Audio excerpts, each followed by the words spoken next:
የሩሲያ ዩክሬን ጦርነት እውነታዎች፣ የበላይነቱ በማን እጅ ነው?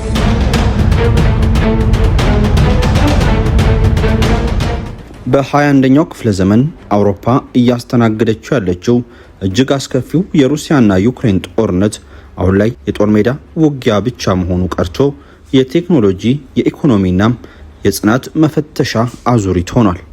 ሞስኮ በታሪክ አጋጣሚዎች ላይ እንደምታደርገው ሁሉ በሰው ኃይል ማዕበልና በማያልቅ የሚሳኤል ዝናብ የኪየቭን መከላከያ ለመስበር የስጋ መፍጫ ታክቲክን ስትከተል፣ በአንጻሩ ዩክሬን በአርቲፊሻል ኢንተለጀንስ ኤአይ በተደገፉ የድሮን ጥቃቶች የሩሲያን የኢኮኖሚ ጀርባ አጥንትና የጥቁር ባህር ኃይልን እያንበረከከች ትገኛለች። ለመሆኑ በዚህ በሚሊዮኖች የሚቆጠሩ ወታደሮች እየተማገዱበት ባለው ታሪካዊ ግጭት ላይ በአሁኑ ወቅት እውነተኛውን የበላይነት የጨበጠው ወገን ማን ነው? የቅርብ ጊዜዎቹ የጦር ሜዳ ስትራቴጂዎችስ ምን መልክን ይዟል? የዛሬው ዝግጅታችን የጦርነቱን የቅርብ ጊዜ አስገራሚ ሁነቶች፣ የኃይል ሚዛኑንና በሁለቱም ወገኖች በኩል የደረሱትን ሰብአዊና ቁሳዊ ኪሳራዎች በማያሻሙ አስደንጋጭ የቁጥር መረጃዎች አስደግፎ በዝርዝር ይተነትናል። ላይክ፣ ሼር እና ሰብስክራይብ እያደረጋችሁ እስከ ፍጻሜው አብራችሁን ቆዩ።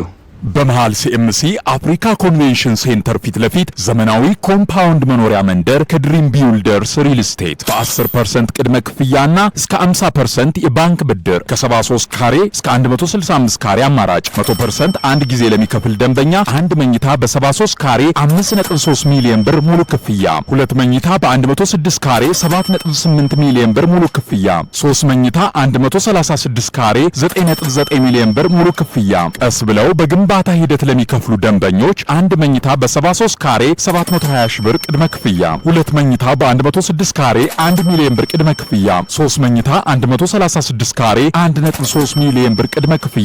የካሬ ዋጋ ከ73000 እስከ 98888 ብር ብቻ። በውስጡ ባለ 5 ኮከብ ሆቴል፣ ዘመናዊ መኪና ማቆሚያ፣ 4 ሊፍት፣ ስታንድ ባይ ጄኔሬተር፣ ኢንዶር እና አውትዶር መዋኛ ገንዳ፣ የመሮጫ ትራክ፣ የልጆች ጋርደን እና 4000 ካሬ የዌልነስ ሴንተር እስከ 30% ቅናሽ ያገኙ።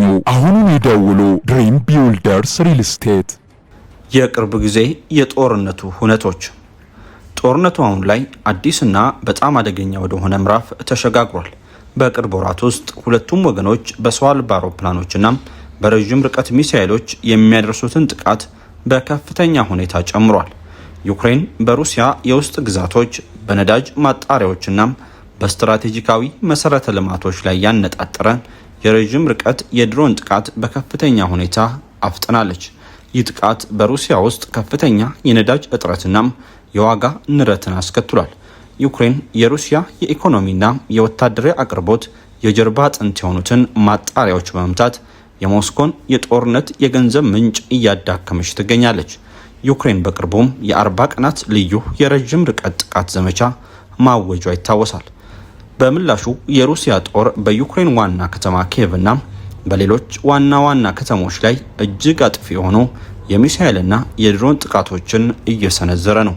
በቅርቡ በኪየቭ የመኖሪያ ህንፃዎች ላይ በደረሰ ጥቃት በርካታ ንጹሐን ዜጎች መሞታቸውና መቁሰላቸው ተዘግቧል። ሩሲያ በየቀኑ በአማካይ ከ100 በላይ ድሮኖችንና ባላስቲክ ሚሳኤሎችን በዩክሬን ላይ ተተኩሳለች። በዩክሬን የረዥም ርቀት የሚሳኤል ጥቃት ምክንያት በሩሲያ ቁጥጥር ስር በምትገኘው ክሬሚያ ግዛት ውስጥ የአስቸኳይ ጊዜ አዋጅም ታውጇል። ዩክሬን ወደ ክሬሚያ የሚወስዱትን የሎጂስቲክስ መስመሮችና ድልድዮች በመምታት የሩሲያን ጦር አቅርቦት እያቋረጠችም ነው። በጦርነቱ ላይ በአሁኑ ጊዜ የበላይነቱን የያዘው ማን ነው? በዚህ ጦርነት ላይ ሙሉ በሙሉ የበላይነት ያለው ወገን ማን ነው ለሚለው ጥያቄ ቀጥተኛ መልስ መስጠት እጅግ በጣም አስቸጋሪ ነው። ምክንያቱም የበላይነቱ እንደ ጦርነቱ ዘርፍ በምድር ወይስ በባህር የሚለው ላይ ሊለያይ ይችላል። ይሁን እንጂ የቅርብ ጊዜ መረጃዎች እንደሚያሳዩት ጦርነቱ የሰው ኃይልና መሳሪያን በከፍተኛ ሁኔታ እያጠፋ ይገኛል። በምድር ጦርነት ላይ ሩሲያ መጠነኛ የሆነ የበላይነት አላት። ነገር ግን አንድን ቦታ ለመያዝ የምትከፍለው ዋጋ እጅግ ከፍተኛ ነው።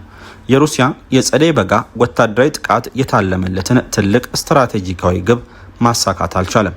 የምስራቅ ዩክሬን ዶኔትስክና ፓክሮቭስክ አቅጣጫዎች ሩሲያ የምታደርገው ግስጋሴ በጣም አስጋሚ ነው። ለምሳሌ ከኮስታናቪያ አካባቢ የሩሲያ ጦር በቀን በአማካይ የሚገፋው 50 ሜትር ያክል ብቻ ነው። ይህም በዓለም ጦርነት ታሪክ እጅግ በጣም አዝጋሚ ከሚባሉት ግስጋሴዎች አንዱ ነው። ዩክሬን የተራቀቁ የምዕራባውያን መሳሪያዎችንና የራሷን የድሮን ቴክኖሎጂ በመጠቀም የሩሲያን የምድር ጦር ምሽጎች ውስጥ ሆና እየተከላከለች ነው። በቅርቡ በደቡባዊ ዛፓሮዥያ አካባቢ የዩክሬን ጦር የተወሰኑ ቦታዎችን መልሶ መቆጣጠር ችሏል። ዩክሬን የገዛ ራሷ ጠንካራ የባህር ኃይል መርከቦች ባይኖሯትም ባዘጋጀቻቸው የባህር ላይ ድሮኖች አሊያም ናቫል ድሮንስና ሚሳኤሎች አማካኝነት የሩሲያን ዝነኛ የጦር ባህር መርከብ ኃይል አሊያም ብላክ ሲ ፍሊት ማሸነፍ ችላለች። የሩሲያ የጦር መርከቦች ከክሬሚያ የሴቫስቶፖል ወደብ ሙሉ ለሙሉ ለቀው ለመሰደድ ተገደዋል። ሩሲያ በጥቁር ባህር ላይ የነበራትን የበላይነት አጣለች። ዩክሬን በአርቲፊሻል ኢንተለጀንስ ኤአይ የተደገፉ ድሮኖችን በስፋት ጥቅም ላይ በመዋሏ በጦር ሜዳው ላይ የሩሲያን ወታደሮች በከፍተኛ ደረጃ እየጨረሰች ነው። በአንጻሩ ሩሲያ በሰው ኃይል ብዛትና በማያልቅ የሚሳኤል ክምችት የዩክሬንን መከላከያ ሰብሮ ለመግባት የስጋ መፍጫ አሊያም ሚት ግራይንደር ስትራቴጂን ትከተላለች።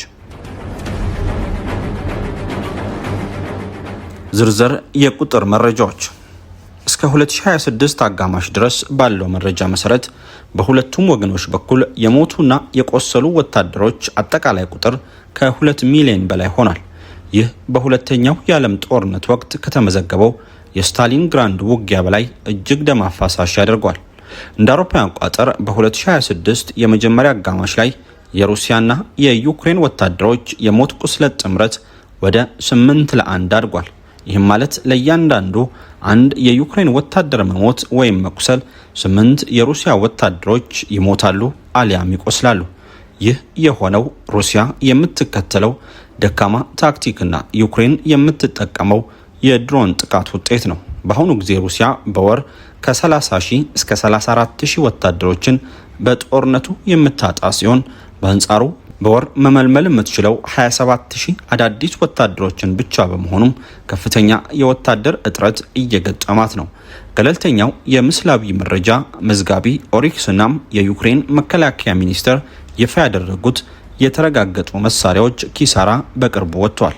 ሩሲያ ከጦርነቱ መጀመሪያ ጀምሮ በሺዎች የሚቆጠሩ ዋና ዋና የውጊያ ታንኮችን አጣለች። የዩክሬን ወታደራዊ መረጃዎች እንደሚያሳዩት የሩሲያ ታንኮች ኪሳራ ከ12,000 በላይ ደርሷል።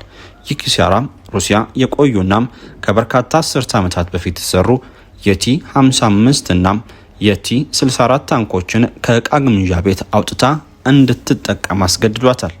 የሩሲያ ጦር ከ24800 በላይ የታጠቁ የሰው መጓጓዣና የውጊያ ተሽከርካሪዎችን ማጣቱም ተነግሯል።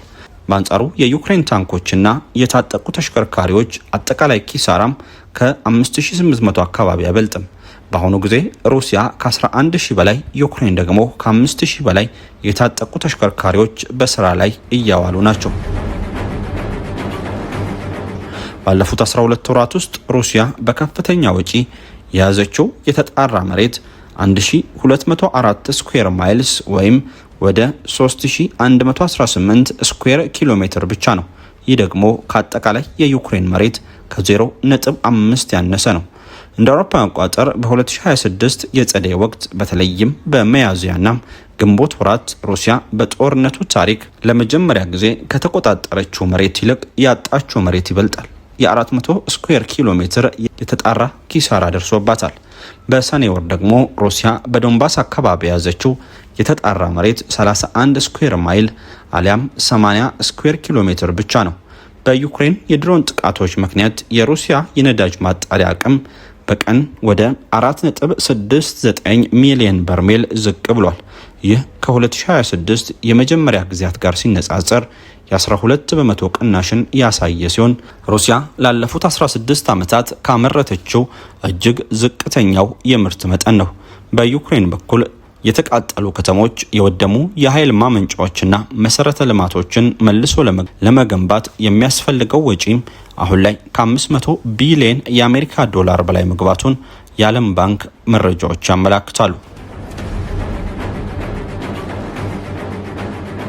የወደፊት እጣ ፋንታ በ2026 አጋማሽ ላይ ያለው ተጨባጭ ሁኔታ እንደሚያሳየው የሩሲያ ዩክሬን ጦርነት በአሸናፊና ተሸናፊ በቀላሉ ሊደመደም የማይችልበት ማጥ ውስጥ ገብቷል። ሩሲያ በሰው ኃይል ብዛትና በታንክ ክምችት በምድር ላይ ጥቂት ቦታዎችን ለመያዝ ብትሞክርም የምትከፍለው የሰው ሕይወትና የኢኮኖሚ ዋጋ ግን ከግስጋሴዋ ጋር በፍጹም የማይመጣጠን ሆኗል። በአንጻሩ ዩክሬን በቴክኖሎጂ በባህር ላይ ድሮኖችና በምዕራባውያን ወታደራዊ እርዳታ አማካኝነት የሩሲያን ጦርና ኢኮኖሚ በከፍተኛ ሁኔታ እየሸረሸረችው ትገኛለች። ይህ በሁለቱም ወገኖች በኩል በቀን በሺዎች የሚቆጠሩ ወታደሮች የሚማገዱበት ጦርነት ዓለም አቀፍ የፖለቲካና የኢኮኖሚ ቀውስን ማስከተሉን ቀጥሏል። የሰላም ድርድሮች እስካሁን ፍሬን አላፈሩም። በመሆኑም ሁለቱም ወገኖች የየራሳቸውን ስትራቴጂ በመቀየር ጦርነቱን ለረጅም ጊዜ ለማስቀጠል እየተዘጋጁ ይገኛሉ። በመሃል ሲኤምሲ አፍሪካ ኮንቬንሽን ሴንተር ፊት ለፊት ዘመናዊ ኮምፓውንድ መኖሪያ መንደር ከድሪም ቢውልደርስ ሪል ስቴት በ10% ቅድመ ክፍያና እስከ 50% የባንክ ብድር ከ73 ካሬ እስከ 165 ካሬ አማራጭ 100% አንድ ጊዜ ለሚከፍል ደንበኛ አንድ መኝታ በ73 ካሬ 5.3 ሚሊዮን ብር ሙሉ ክፍያ፣ ሁለት መኝታ በ106 ካሬ 7.8 ሚሊዮን ብር ሙሉ ክፍያ፣ 3 መኝታ 136 ካሬ 9.9 ሚሊዮን ብር ሙሉ ክፍያ። ቀስ ብለው በግንባታ ሂደት ለሚከፍሉ ደንበኞች አንድ መኝታ በ73 ካሬ 720 ሺህ ብር ቅድመ ክፍያ፣ ሁለት መኝታ በ106 ካሬ 1 ሚሊዮን ብር ቅድመ ክፍያ፣ 3 መኝታ 136 ካሬ 1.3 ሚሊዮን ብር ቅድመ ክፍያ። የካሬ ዋጋ ከ73000 እስከ 98888 ብር ብቻ። በውስጡ ባለ 5 ኮከብ ሆቴል፣ ዘመናዊ መኪና ማቆሚያ፣ 4 ሊፍት፣ ስታንድ ባይ ጄኔሬተር፣ ኢንዶርና አውትዶር መዋኛ ገንዳ፣ የመሮጫ ትራክ፣ የልጆች ጋርደንና 4000 ካሬ የዌልነስ ሴንተር እስከ 30% ቅናሽ ያገኙ። አሁኑን ይደውሉ። ድሪም ቢውልደርስ ሪል ስቴት